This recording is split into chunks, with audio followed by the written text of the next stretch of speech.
The applause was still echoing when my father paused mid-sentence, staring straight at me from the stage like he'd forgotten what came next. The room held its breath.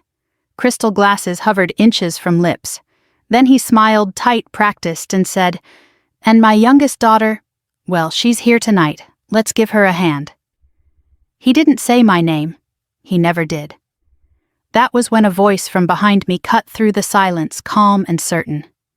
"Sir," the man said, "your daughter's name is already on that wall." Every head in the room turned at once. I had known this night would be uncomfortable the moment I parked my car and saw the banners hanging outside the Civic Center. Gold lettering on navy cloth. Lifetime Community Achievement Award. My father's name stretched across the entrance like it belonged to the building itself.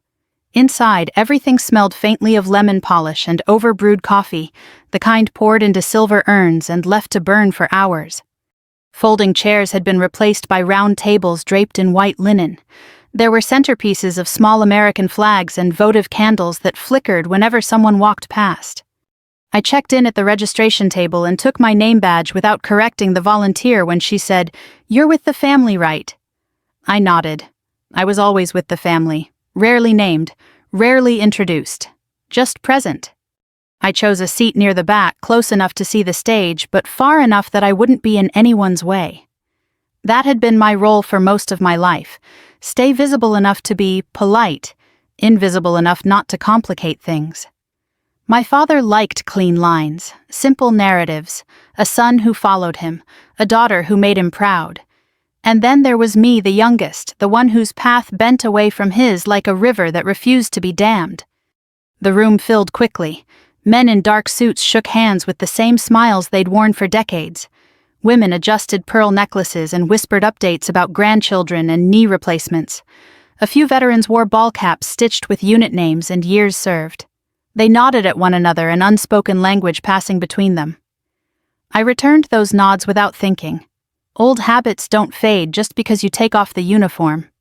My brother arrived to polite applause, already working the room the way our father had taught him: firm handshakes, steady eye contact, laughter at exactly the right volume. He looked like Dad had at that age, the same shoulders, the same confident tilt of the chin. My sister followed, graceful and composed, her smile practiced but warm. She kissed Dad on the cheek and straightened his tie before taking her seat near the front. He beamed at her. He always did. No one noticed when I slipped my phone into my purse and sat a little straighter as the lights dimmed. The master of ceremonies took the stage, voice booming through the sound system, as he listed my father's accomplishments: years of service to the town committees, chaired funds, raised bridges built between organizations that rarely agreed on anything except his name. Each achievement landed with applause. I clapped, too measured and quiet. Then my father stood. Time has a way of rearranging a man without asking permission. His hair had thinned, but his posture was still rigid, shoulders squared like he was bracing against a wind no one else could feel. He adjusted the microphone, cleared his throat, and smiled out at the crowd that had gathered to celebrate him. I'd seen that smile my entire life. It was the one he used when he was certain of his place in the room. He thanked the committee, he thanked the sponsors, he thanked the town, then he thanked his family. "My son," he said, turning slightly toward my brother who followed me into this work, and carries the values I tried to live by. Applause swelled. My brother stood and waved. Humility performed just well enough to be convincing. And my oldest daughter, Dad, continued, eyes softening, who has always made me proud. My sister rose elegant and composed, and the applause returned warm and approving. Then my father's gaze shifted. It found me where I sat near the back half in shadow. He hesitated just long enough for me to notice, just long enough for the old ache to stir in my chest. "And my youngest daughter," he said finally, his voice careful, "who is here with us tonight. Let's give her a hand." A few people clapped. Some looked around unsure who he meant. Others followed his eyes and turned toward me, polite smiles forming as if on cue. I stood because it seemed expected, nodded once, and sat back down. My name never crossed his lips. It never had at events like this. Names carry weight. He preferred not to lift mine. As I lowered myself into my chair, I felt the familiar tightening in my stomach. Not anger, not surprise, just a quiet confirmation of something I had known for years. This was how he kept the story tidy, acknowledging me without defining me, including me without claiming me. That was when the voice spoke up behind me. It wasn't loud. It didn't need to be. It carried the kind of authority that comes from certainty, not volume. "Sir," the man said, addressing the stage, "your daughter's name is already on that wall." For a heartbeat, no one moved. Then chairs scraped. Conversations died mid-sentence. Heads turned as one toward the long wall to the left of the stage where a series of plaques and illuminated panels had been arranged as part of the evening's display. I hadn't paid much attention to them when I arrived. I hadn't needed to. Now every eye was fixed there. I stayed seated, hands folded in my lap, pulse steady, despite the sudden shift in the room's gravity. I didn't need to look to know what they were seeing. I'd seen it earlier quietly before the hall filled. I'd stood there alone reading the letters I hadn't expected anyone else to notice. On the stage, my father turned slowly, confusion pulling at his features as he followed the line of sight away from himself. The applause had vanished completely. In its place was a silence so thick it pressed against my ears. For the first time that night, my father didn't know what came next. And neither did anyone else. When you grow up learning not to expect your name, you stop listening for it. You learn to read rooms instead. Faces. Pauses. The subtle shift when someone decides whether you matter enough to be specific. I learned that skill early, long before uniforms and ranks taught me discipline. I learned it at our kitchen table where my father would say, "Kids," when he meant my brother and sister, and "you" when he meant me. He never did it with cruelty. That would have been easier to understand. He did it with efficiency, the way a man trims a story down to what he considers essential. Names complicate things. Names invite questions. And I was always the question he preferred not to answer. I was the youngest by 8 years, an afterthought born into a family already set in its ways. By the time I arrived, my father's routines were fixed, his expectations already assigned. My brother was his shadow, following him to meetings, learning the rhythms of local politics and business dinners. My sister was his proof that he could raise a strong woman without letting her stray too far from the center line. I was different, quieter, more stubborn in a way that didn't announce itself. As a child, I noticed things other people overlooked. The way my father's jaw tightened when I asked questions that didn't have neat answers. The way he spoke about duty and legacy as if they were roads with only one acceptable direction. When I was 10, I told him I wanted to leave town someday, just to see what else was out there. He looked at me like I'd suggested tearing down the house. "People don't leave," he said. "They build." By 13, I understood that what he meant was people build where they're told. My mother tried to soften him. She was good at smoothing edges and filling silences with warmth. She'd call me by my full name, slow and deliberate, as if she were stitching it into the air so it couldn't be erased. "Say it proud," she used to tell me. "Names are anchors." But even she couldn't make him use it when it mattered most. At school events, he'd introduce my brother as my boy and my sister as my oldest. When it was my turn, he'd gesture vaguely, and this one he'd say, already turning away. People smiled, nodded, moved on. I learned not to correct him. Correcting my father only made him dig in deeper. The first real fracture came the summer I turned 18. My brother was already working alongside Dad, learning the trade, absorbing the town's unspoken rules. My sister was preparing for college, her future mapped in bullet points and donor luncheons. I stood in the doorway of my father's study and told him I'd decided to enlist. He didn't shout, he didn't argue. He simply looked up from his desk and said, "That's not our path." "I know," I answered. My voice didn't shake. I'd practiced that part. He sighed, the sound heavy with disappointment. "You're running away." "I'm choosing something," I said, for myself. That was the first time I saw him choose silence as punishment. For weeks he spoke to me only when necessary and never by name. On the morning I left, he stood at the end of the driveway, hands in his pockets, and said, "Be careful." Not "I'm proud of you." Not "come back safe." Just 2 words, efficient and final. From then on, my life became a series of places where names mattered. roll calls where you answered sharp and clear, orders signed in ink, casualty lists that turned names into weights you carried long after the paper was folded away. In the military, names weren't optional, they were accountability. Every promotion came with a ceremony. Every new assignment began with someone reading my name aloud, sometimes stumbling over it, sometimes getting it wrong. I corrected them gently. Always gently. I had learned the cost of letting your name be mishandled. At home, nothing changed. Letters from my father were rare and brief. He asked about logistics timelines, anything that kept emotion at bay. When he spoke about me to others, he said, "She's doing her thing." As if my life were a hobby he didn't quite understand but tolerated from a distance. My mother passed while I was overseas.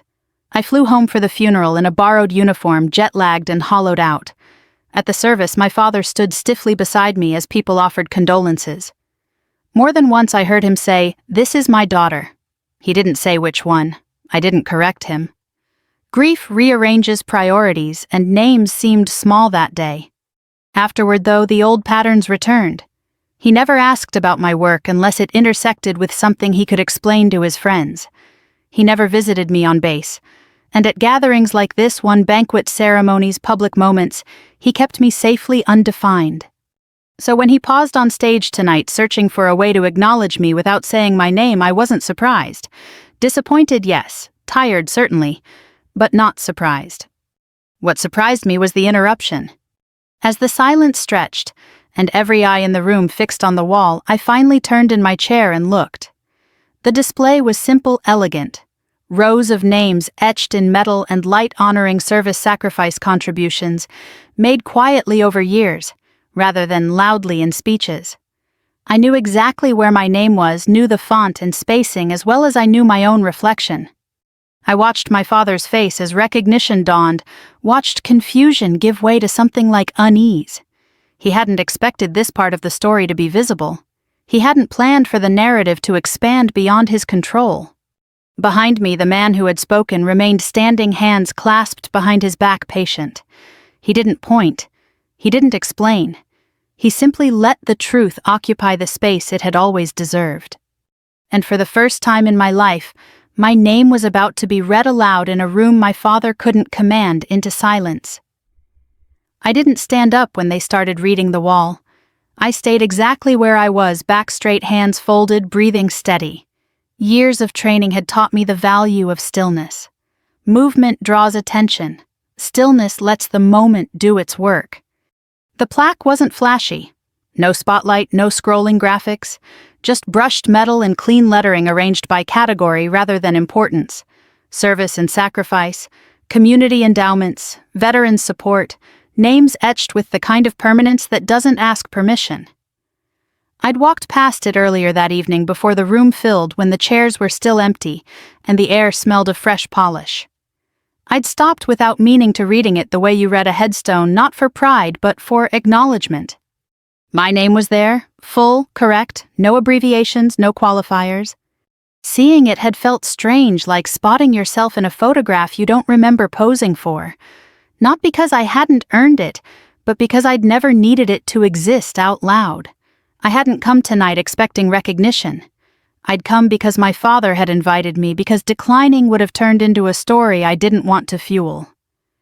I came to sit quietly, clap politely, and leave early. The wall had other plans. As murmurs rippled through the crowd, my thoughts drifted backward, not to childhood this time, but to the years I'd built without his approval hovering overhead. I enlisted at 19 with a duffel bag and a spine full of resolve. Basic training stripped away any illusions I had about toughness. Heat pressed down like a physical weight. Voices barked orders that left no room for hesitation. You learned quickly that excuses didn't travel well there. Either you did the work or you didn't. Either you showed up or you disappeared into the background. I showed up. I wasn't the loudest. I wasn't the fastest. But I was consistent. I learned to take notes while others complained. I learned to listen before speaking. I learned that leadership wasn't about being seen, it was about being reliable when no one was watching. Assignments came and went. Bases blurred together. Early mornings and late nights stitched into a rhythm that carried me through years most people only saw on the news. I learned how to move people and supplies across continents without drama. I learned how to read a room full of tired faces and know when to push and when to let them breathe. I learned how to write letters that would be read through tears and held onto for the rest of someone's life. There were moments that made headlines, and many more that never would. A convoy rerouted in time. A call answered before it rang twice. A decision made quietly that kept a small thing from becoming a catastrophe. None of it glamorous, all of it necessary. When my mother fell ill, I couldn't always come home. I sent money instead. Not large sums at first, just enough to cover gaps she didn't mention in her letters. Later, when her care became more complicated, I coordinated resources the way I always did, methodically, without fuss. My father never asked how it was paid for. I never told him. After she died, I kept doing what I knew how to do. I established a small fund in her name, one that helped families navigate the same maze we'd stumbled through. It grew slowly, supported by people who didn't need their names announced at banquets. Veterans contributed, spouses, quiet donors who understood that dignity didn't need a spotlight. The work expanded. Housing initiatives, emergency assistance, counseling services for families who didn't know where to turn until it was almost too late. I served on boards, anonymously attended meetings via secure lines, signed checks without attaching my story to them. It wasn't secrecy. It was preference. I had no interest in applause. The irony wasn't lost on me now, sitting in a room built for celebration. My father thrived in spaces like this. He believed impact had to be visible to be real, that if people didn't clap, it didn't count. I'd learned the opposite. Some of the most meaningful work happens in rooms with no audience at all. On stage, the master of ceremonies cleared his throat, glancing between the wall and my father, unsure how to proceed. My father's mouth opened, then closed. He looked smaller somehow, his certainty punctured by something he hadn't planned for. "Ladies and gentlemen," the MC said carefully, "the display behind you highlights individuals whose contributions span decades. Some are well known, others chose to serve quietly." A few people shifted in their seats, craning their necks to read. "This name," he continued, gesturing toward the section now drawing the most attention, "appears under multiple categories: military service, community endowment, veterans support." My father followed his hand. I watched his shoulders tense. I could imagine the calculations racing through his mind. How had this happened without his knowledge? Who had put my name there? What did it mean for the story he'd just told? The truth was simple. He hadn't known because he hadn't asked. He hadn't seen because he hadn't looked. As the MC paused, letting the room absorb what it was seeing, I felt a strange calm settle over me. Not triumph, not vindication, just alignment. The kind that comes when things finally occupy their rightful places. I thought about all the times I'd been introduced without a name. All the times I'd stood at the edge of rooms like this, applauding for others, while my own contributions stayed neatly out of sight. I thought about how none of that had stopped me from building a life I respected. Whatever happened next, whatever my father said or didn't say, wouldn't erase that. The MC turned back toward the stage, ready to continue, when my father raised a hand slightly, not enough to command the room, just enough to ask for a moment. His voice, when he spoke again, lacked its earlier ease. He began, then stopped. The room waited. And for the first time, he had no script to lean on. My father stood there with his hand half raised, the microphone humming softly in the space between words. He had commanded rooms like this for years. School boards, fundraising dinners, town halls where everyone knew when to clap and when to stay quiet. This room, though, had slipped its leash. Attention had shifted away from him, pulled by the quiet authority of a wall that didn't need his permission to tell the truth. The master of ceremonies lowered his notes, uncertain. A few people leaned forward in their chairs. Others twisted around completely, now eyes scanning the brushed metal panels as if they might rearrange themselves under scrutiny. Names that had once blended into the background suddenly carried weight. I finally stood, not because anyone asked me to, but because it felt like the right moment to claim my posture. Chairs creaked as people adjusted, tracking the movement. I didn't wave, I didn't smile. I simply rose and turned slightly, allowing those closest to see my face and those farther away to connect it with the name they were reading. Whispers rippled like wind through tall grass. "That's her?" I had no idea. Did you know she served? My brother looked back at me, then really looked confusion knitting his brow. He wasn't angry, he was disoriented, as if a familiar map had been redrawn while he wasn't paying attention. My sister's expression shifted to surprise first, then something quieter. Respect, maybe. Or at least, recognition. On the stage, my father cleared his throat again. The sound echoed too loudly in the silence. He glanced at the MC, then at the wall, then finally at me. His eyes searched my face the way a man looks for a door he's certain used to be there. I wasn't aware, he said at last, voice measured, choosing each word like it might break if handled carelessly, of all of this. The MC nodded, relieved to have something solid to respond to. Many of the honorees prefer it that way, he said gently. Their work speaks for itself.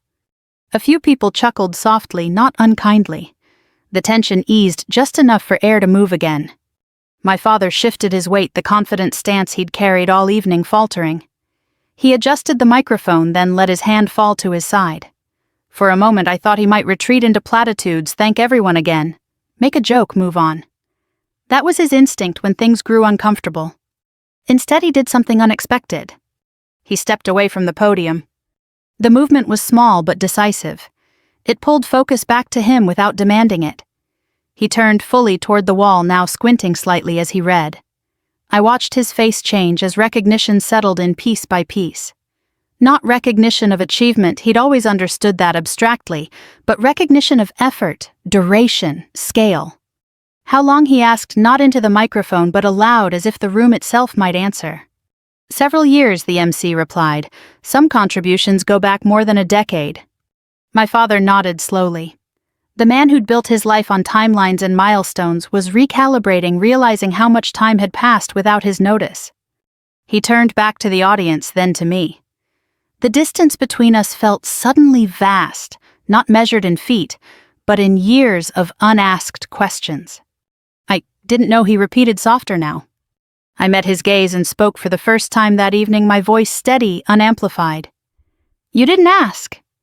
The words weren't sharp. They didn't need to be. They landed anyway. A collective intake of breath moved through the room. Someone near the front shifted uncomfortably. This wasn't the kind of exchange people came for at award dinners. There was no script for it, no polite applause to cue the next moment. My father's mouth tightened, then relaxed. He nodded once, accepting the correction without comment. The MC cleared his throat again. Perhaps he offered carefully we could hear a few words from. He glanced at me, waiting. I stepped forward before he could finish, moving toward the stage with the same measured pace I'd learned long ago. Each step felt deliberate, grounded. I didn't rush. I didn't hesitate. When I reached the podium, I didn't adjust the microphone. I didn't need it. I rested my hands lightly on the edge and looked out over the faces turned toward me, some curious, some embarrassed, some openly moved. I didn't come tonight to be recognized, I said. I came to honor my father. A murmur moved through the crowd. The work you see on that wall wasn't done for applause, I continued. It was done because it needed doing, because service doesn't always announce itself. Sometimes it just shows up day after day and hopes it made a difference. I paused, letting the words settle. My father taught me the value of building something that lasts, I said, turning slightly toward him, even if we didn't always agree on how to do that. He held my gaze, something unreadable passing between us. I'm grateful to the people who chose to acknowledge that work I finished, and I'm glad it can stand here tonight without explanation. I stepped back from the podium, returning it to him without ceremony. For a heartbeat, no one moved. Then someone near the back began to clap, slowly at first. Then another joined in. The sound built not into thunderous applause, but into something steadier. Veterans straightened in their seats. A woman near the aisle dabbed at her eyes. The applause wasn't for spectacle. It was for understanding. My father stood still as it washed over us both. When it finally faded, he returned to the microphone, his voice different now, less polished, more real. My youngest daughter, he said, and this time he didn't rush past it. He looked at me. Has done more than I knew. He stopped there. No excuses, no qualifiers, just a sentence allowed to stand. And for the first time in that room, my name didn't feel like an omission. The applause didn't crash down all at once. It rolled in waves, uneven and cautious, as if the room were testing whether it was allowed to respond at all. I stood where I was, hands at my sides, letting it pass over me without reaching for it. Applause can feel like a tide step into it too eagerly, and you lose your footing. I had no interest in slipping now. My father remained at the podium, fingers curled around its edge. He nodded once, not to the crowd, but to himself. The nod carried the weight of a man realizing he'd been overtaken by a story he thought he was telling. The MC hovered nearby, ready to step in if things unraveled. No one wanted a scene. No one wanted to admit that a scene had already happened. When the room finally settled, my father cleared his throat again. This time the sound wasn't performative. It was tired. "I've spent a long time believing I understood my family," he said, "believing I knew where each of my children fit."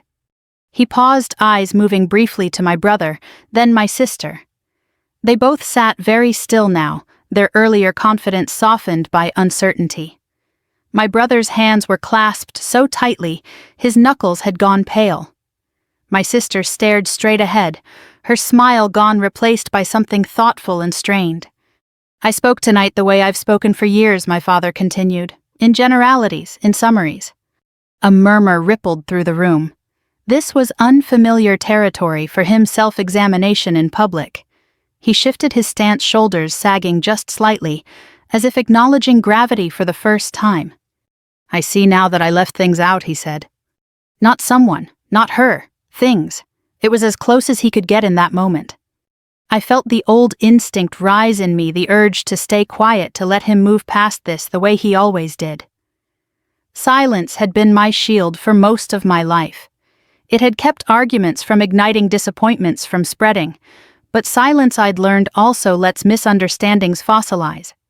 I took a breath and spoke again, my voice calm even. "Silence can be useful," I said, "but it can also protect the wrong version of the truth." Heads turned toward me. I didn't raise my voice. I didn't need to. I stayed quiet because I didn't want to embarrass anyone. I continued. Not my father, not my family. But staying quiet doesn't mean disappearing. The words felt measured, deliberate, like stepping stones placed carefully across deep water. My father listened, really listened, his jaw working as he absorbed what I was saying. The room waited with him, caught between discomfort and something like relief. This wasn't drama. This was correction. My brother stood then, abruptly, his chair scraping loudly against the floor. He looked at me, then at our father. "I didn't know," he said, voice tight. "I mean, I knew you served, but not all of that." "I didn't advertise," I replied. "You didn't ask." "It wasn't accusation, it was fact." He nodded slowly, shame flickering across his face before he sat back down. My sister followed a moment later, rising with more composure. "I should have asked too," she said quietly. "I'm sorry." I met her eyes and nodded once. That was enough. My father watched this exchange, something heavy settling behind his eyes. He gripped the microphone, then let it go, hands falling to his sides. "I thought I was protecting the family," he said. "Keeping things simple." "Simple isn't always honest," I said. The room was so quiet now I could hear the low hum of the lights overhead. No one shifted, no one whispered. This was the moment people would remember when they talked about the evening later, not the award, not the speeches, but this strange, sober reckoning that had unfolded without shouting or tears. My father turned toward me fully. For a long second we simply looked at one another, years of distance compressed into the space between breaths. "Say your name," he said suddenly. The request startled me, not because I didn't know it, but because he'd never asked before. Names had always been something he managed, controlled, withheld. Asking felt like surrender. I didn't hesitate. "My name is," I said it clearly, firmly, the way I'd said it in roll calls and briefings, and moments that demanded accountability. The sound of it filled the room, anchored and complete. My father repeated it slower, testing its weight. The syllables sat awkwardly in his mouth at first, then settled. "There," he said, nodding. "I should have been saying it all along." No applause followed this time. None was needed. The truth had landed cleanly. The MC stepped forward, gently sensing the shift. "Thank you," he said, "for sharing that with us." He turned back to my father. "Please continue." My father returned to the podium, posture changed. The rest of his speech was shorter, stripped of polish. He thanked the committee again, thanked the town, and concluded without flourish. The award presentation followed the plaque handed over photographs taken. Polite applause rose and fell. The formalities resumed. But the room was different now. People approached me quietly as the program ended. Veterans shook my hand with a grip that spoke of shared understanding. A woman pressed my arm and whispered, "Your mother would be proud." I thanked her, the words catching just slightly in my throat. My father watched from a distance, the award tucked under his arm, his expression unreadable. He didn't approach, not yet. As the crowd thinned and chairs scraped back into place, I felt the strange, steady calm that follows a necessary storm. I hadn't come to upend anything. I hadn't planned to speak. But the truth had insisted on its place. And now it stood there, undeniable, no longer protected or constrained by silence. The crowd thinned the way it always does after a formal event, slowly at first, then all at once. Chairs scraped back into place. Programs were folded and tucked into purses. Conversations resumed in low, careful tones, as if people weren't quite sure what volume was appropriate after what they'd just witnessed. The band began packing up their instruments, the soft clink of metal stands echoing faintly across the hall. I stepped away from the stage area and moved toward the side, needing space to breathe. My pulse had settled, but there was a heaviness in my chest that hadn't been there before, not regret, not doubt, but the weight of something long overdue finally being acknowledged. I didn't look back right away. I knew my father would come or he wouldn't. Either way, I was done chasing him across rooms. Outside the ballroom doors, the air felt cooler, cleaner. The lobby smelled of carpet cleaner and faint perfume, a mix that reminded me of airports at odd hours.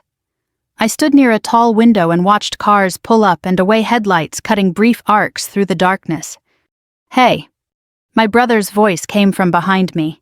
He sounded unsure, stripped of the confidence he wore so easily in public. I turned to face him. "I really didn't know," he said again, rubbing the back of his neck.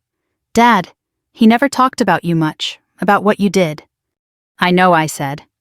"That doesn't make it right," he added quickly. "It just explains some things." I nodded. Understanding is a start. He hesitated, then offered a small, awkward smile. "I'm proud of you. I should have said that a long time ago." "Thank you," I replied. The words felt solid enough. He stepped back, giving me space, and disappeared into the crowd. My sister approached next, slower, her heels clicking softly against the tile. "I think we all played our parts," she said, "even when we didn't mean to." "We usually do," I answered. She reached out, squeezed my hand once, and let go. No promises, no dramatic reconciliation, just a quiet acknowledgement. She followed my brother, leaving the space between me and the door empty again. I stayed there a moment longer, listening to the hum of the building settling, when I felt a presence rather than heard it. My father stood a few steps away, award plaque tucked under his arm shoulders, slumped in a way I'd never seen before. "Can we talk?" he asked. I considered it, then nodded. A minute. We stepped outside together. The night had cooled the parking lot, washed in yellow light. Crickets filled the silence between us, steady and indifferent. He leaned against a car that wasn't his, stared out at nothing in particular. "I built my life on appearances," he said finally, "on making sure everything looked right." I waited. Silence has its uses. "I thought if I kept things neat," he continued, "if I told the story a certain way, it would hold together. I didn't realize what I was cutting out." "People don't disappear just because you don't name them," I said gently. He nodded, eyes fixed on the asphalt. I was afraid, he admitted. Afraid you'd gone so far beyond what I understood that I wouldn't know how to stand next to it.